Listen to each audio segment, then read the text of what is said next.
네, 고성구 칼럼입니다. 정신 차려 김문수. 어제부터 저희 고성구 TV 고성본부장 전화가 뭐 정말 뜨겁게 달아올랐습니다. 오늘 아침 저희 고성구 TV 방송을 시작하자마자 1시간이 지났습니다만 김문수에 대한 비판글들이 정말 끝도 없이 올라오고 있습니다. 어제 저한테 보내신 문자 5972님은 오늘 김문수 발언 계몽된 젊은이 화가 잔뜩 났습니다. 이준석이도 같이 가자고 계엄령에 대한 발언 박사님 내일 아침 방송에서 꼭 언급해 주십시오 하셨고요. 3288님 오늘 김문수의 말을 듣고 주위 애국 우파들이 마음을 많이 접었습니다. 이런 말씀 드리는 것은 고 박사님 워딩의 힘이 너무 크기에 아직은 특정 짓지 마셨으면 하는 뜻에서입니다. 네, 제가 김문수가 가장 경쟁력이 강하다. 그 경쟁력에 이러한 요소들을 갖추고 있다고 평론을 해드렸지 김문수를 지지한다. 김문수로 대통령 후보를 만들어야 된다고 말씀을 드린 적은 없습니다. 다 열어놓고 있습니다. 특정 짓지 않았고 또 앞으로도 특정 짓지 않겠습니다.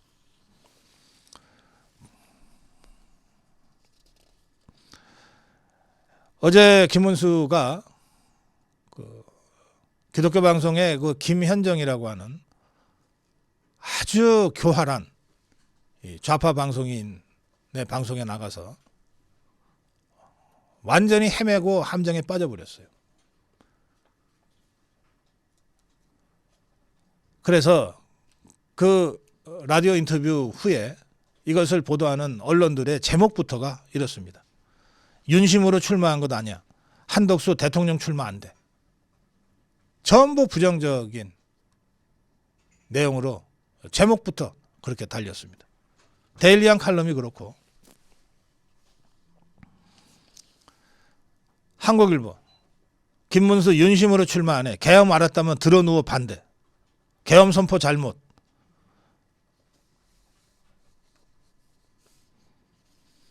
유일하게 대통령 탄핵 저지 투쟁을 온몸을 걸고 해왔던 자유파 국민들의 지지로 국민의힘 후보들 중에 압도적 1위를 기록하고 있는 김문수가 바로 그 자신의 지지 기반, 자신을 지지하는 탄핵 반대 투쟁을 했던 국민들한테 정면으로 흙을 뿌리고 찬물을 끼얹는 이런 발언을 각 언론이 제목으로 뽑아서 보도하고 있습니다. 그 발언을 보시면 여러분들뿐만 아니라 누구라도 정말 복장이 터지지 않을 수 없어요. 그래서 제가 어쩔 수 없이 이 교활하기 짝이 없는 이 김현정이와의 기독교 방송 인터뷰 전문을 풀 텍스트를 제가 찾아서 봤습니다. 봤더니 김현정의 함정에 그냥 빠져버리더라고요. 자, 한번 보십시오. 김현정이가 이재명이하고 김문수 강점이 뭐냐 이렇게 질문합니다. 그러자 저는 거짓말을 잘 못해서 고지식하다. 고지식하다는 소리를 들을지언정 거짓말쟁이 소리는 안 듣고 살았다. 이렇게 대답을 해요. 그러자 바로 그런데 그 김문수가 이렇게 뜨게 된 게 지난번 국회에서 사과하라 할 때 사과하지 않고 버틴 그때부터인데 이렇게 말을 끌어냅니다. 그러면서 서영교가 이랬다 저랬다는 영상까지 틀어요. 그렇게 보면 서영교가 지금 크게 다시 사죄합니다. 하십시오. 하고 시작! 이렇게까지 돼요. 시작! 유치원생 앉혀놓고 자 차렷 경례 시작! 하는 것과 같은 수준의 얘기를 틀어줍니다. 그러자 이 고지식한 김문수가 이렇게 답을 합니다. 저런 식으로 하면 유치원생도 사과 안 하죠. 국회의원의 갑질이 넘었고 저건 일종의 폭력이라서 응할 수 없었습니다. 이렇게 답변하거든요. 그 장면을 보여주면 이렇게 답변하게 돼 있어요. 그러자 김현정이가 그때부터 잡아챕니다. 뭐라고 하냐? 아, 그러니까 국민한테 사과를 못하겠다가 아니고 저런 방식이 문제라서 사과 안 했다 이런 말씀이군요. 그러자 바로 걸려들어 버립니다. 그렇습니다. 그렇습니다. 그러자 김현정이가 이제 본격적으로 함정에 끌어넣습니다. 그러면 1, 2, 3계엄에 대한 입장은 도대체 뭡니까? 서영교가 저렇게 유치원생 우르듯이 한 것에 대해서 사과를 응하지 않았지만 국민에 대한 사과를 못하겠다고 한 게 아니잖아요. 라고 대답을 유도한 다음에 그러면 1, 2, 3계엄에 대해서 어떻게 생각합니까? 그러니까 김문수가 그대로 올가미에 갇혀버리고 맙니다. 저는 계엄을 원래 반대하고요. 유신 때부터 50 때까지 계엄이라면 늘 반대했습니다. 그 계엄과 이 계엄이 같은 겁니까? 이게 고지식한 게 아니라 순진한 거지. 그러자 김현정이가 이제 끝났다. 낚시할 때 입질 좀 받다가 이제 딱 결정적으로 후킹해버리죠. 그러니까 1, 2, 3계엄도 잘못된 거라고 보시는 건가요? 그러자 김문수가 저는 찬성한 적 없고요. 제가 국회 그 국무회의에 참석했으면 절대 반대했을 겁니다. 그러자 김현정이가 확인사살합니다. 바지끄댕이 잡고서라도 반대하셨을 거예요. 그러자 김문수가 예, 그럼요. 들어 누워서라도 반대했을 겁니다. 그래서 이제 모든 언론이 나는 들어 누워서라도 반대 이렇게 제목을 달게 돼버렸어요. 그리고 나서 김현정이가 이제 마무리를 합니다. 그럼 불법 계엄을 저질렀다는 건데 김문수는 자기 입으로는 불법 계엄이라는 단어를 안 써요. 근데 김현정이가 딱 그 대목에서부터 불법 계엄이라는 용어를 쓰기 시작합니다. 바로 잡지를 못해요. 근데 김문수가. 불법 계엄을 저질렀다면 탄핵은 자연스러운 건데 그럼 왜 탄핵은 왜 반대했어요? 계엄은 들어누워서까지 반대했을 거라고 지금 반대했으니까 그럼 탄핵하는 게 너무나 당연한데 불법 계엄을 했으니까 근데 왜 탄핵은 반대했냐?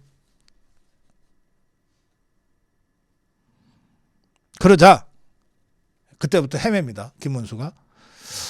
그냥 탄핵이 너무 군중 심리나 분위기에 밀려서 그렇게 되는 거는 좀 아닌 것 같고요. 뭐 계엄이 대통령 권한 중에 하나지만 도를 넘을 때는 내란이 될 수 있어요. 그 부분에 대한 판단이 좀 정상적으로 해야지 막 주장한다고 되는 건 아니죠. 이게 무슨 횡설수설도 이런 수설이 있습니까? 아마 이 대목쯤 가서는 김문수도 속으로는 야 이거 내가 걸려들었네 라고 생각했을지 모르죠. 그러자 김현정이가 이제 정말 대못을 박아요. 아닌 밤중에 홍두깨 같은 불법 계엄이었기 때문에 대통령을 파면하지 않을 방법이 없지 않았을까요? 그래서 만장일치 8대0 파면이 나온 거 아닐까요? 김문수가 무슨 할 말이 있어요? 이렇게까지 걸려들었는데. 이런 탄핵 과정이 계속되는 거는 우리 헌정사에 도움이 안 되고요.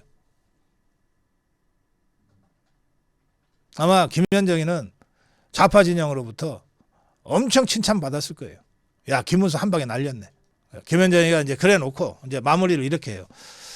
그러니까 헌재 결정에 대해서 승복하지 않으십니까? 여기까지 갔는데 어떻게 불복한다 그럽니까? 김문수가. 말의 흐름이라고 하는 게 있는데. 그래서 김문수가 결국 할 수 있는 말이 이겁니다. 헌재 결정에는 승복하지 않을 수가 없죠. 그러면 이 얘기를 딱 해놓고 나서 격까지 다 쳐내고 하면 뭐가 되냐? 계엄은 불법이었고 이렇게 파면을 자꾸 하면 안 되지만 그러나 헌재가 파면한 이상 그 파면 결정은 받아들이지 않을 수 없고 이렇게 되는 거 아닙니까? 제가 이번 대선 국면 시작되자마자 말씀드렸습니다. 이번 대선은 60일도 안 되는 대선이다. 이제 53일인가요? 그래서 뭐 전국 조직이 움직이고 이럴 선거가 아니다. 유일하게 오로지 메신저인 대통령 후보의 메시지로 판가름이 난다. 근데 이 메시지가 10년 전, 5년 전과 같은 무슨 지상파 종편, 뭐 신문 이런 것들이 좌지우지하는 게 아니다. SNS다. 유튜브다. 흔히 미디어 선거 하는데 이번 선거는 미디어 선거도 아니다. 뉴 미디어 선거다.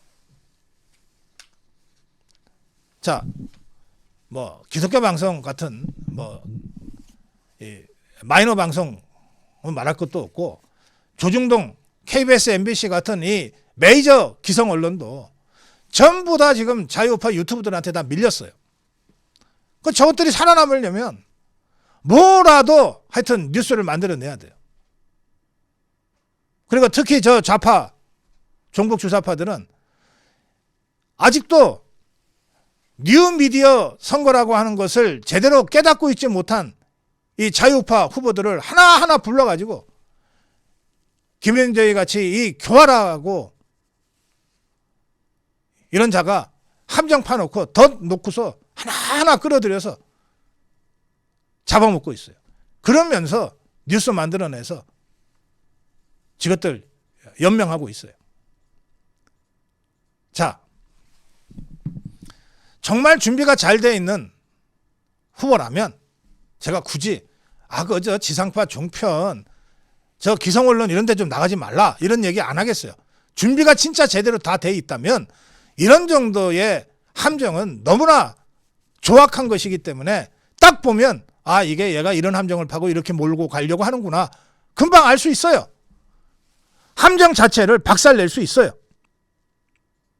그런데 그런 실력도 없고 그런 자신도 없고 그런 준비도 안 돼 있는 자유우파 후보들은 안 나가면 돼. 안 나가면 자, 김문수가 저희 고성고 TV에 나왔다 칩시다.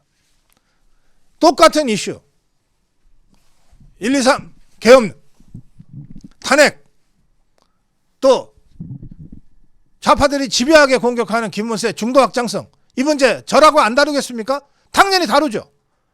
다루는 방법이 다르지 다루는 수준이 다르지. 함정을 제가 파놓고 부르겠습니까? 어디 여기 흉악한 덫을 놔놓고 김문수 죽이려고 제가 여기 부르겠어요? 나경원 죽이려고 여길 부르겠어요? 홍준표 죽이려고 내가 여길 부르겠냐고. 그런데 저 기성언론 특히 종북 주사파들이 장악한 좌파 언론들은 김문수를 띄우기 위해서 홍준표를 띄우기 위해서 나경원을 띄우기 위해서 부르는 사람들이 아니잖아요. 어떻게든 함정 파고 박살내고 죽이려고 부르는 거 아니야. 그런데 거기에 그 고지식하고 순진하게 지발로 걸어가서 이렇게 죽어서 돌아옵니까? 갈 수 있어. 자, 제가 KBS가 됐건 JTBC가 됐건 조선이 됐건 좌파 한겨레 경향이 됐건 기독교 방송이 됐건 좌파들이 꽉 장악하고 있는 매체에서 저를 부를 때 제가 단 한 번 피한 적 있습니까? 가서 박살내고 돌아오는데 내가 뭐하러 피하냐고. 그러니까 저것들이 겁이 나서 못 부르는 거 아니에요. 그 정도 자신이 없으면 안 가면 돼. 안 가면. 왜? 지금은 미디어 선거도 아니고 뉴 미디어 선거예요. 우리 후보들의 메시지를 가감없이 전해드릴 수 있는 수많은 자유파 유튜브들이 있어. 왜 이걸 이용하지 않고 실력도 안 되고 자신도 없고 준비도 안 된 상태에서 덜컥 좌파 매체한테 불려가서 왜 이렇게 완전히 박살이 나고 돌아오냐고. 정신 차려 김문수. 정신 차려 홍준표. 정신 차려 나경원이 나오지 않도록 다른 후보들도 이번 대선의 성격이 뭔지 저것들이 언론이라는 외양만 하고 있을 뿐 실제로는 저 기성 언론들이 전부 박근혜 탄핵하는 데 앞장섰고 윤석열 탄핵하는 데 앞장섰던 자들이라는 것. 지금도 김문수건 나경원이건 홍준표건 자유우파 후보라면은 누구든 불러서 함정 파고 돈 놓아가지고서 박살내고 죽여서 돌려보내려고 대기하고 있다는 것. 이 정도는 알고 선거를 해야지. 못들 하는 거야 도대체. 정신 차려 김문수. 고성국 칼럼이었습니다.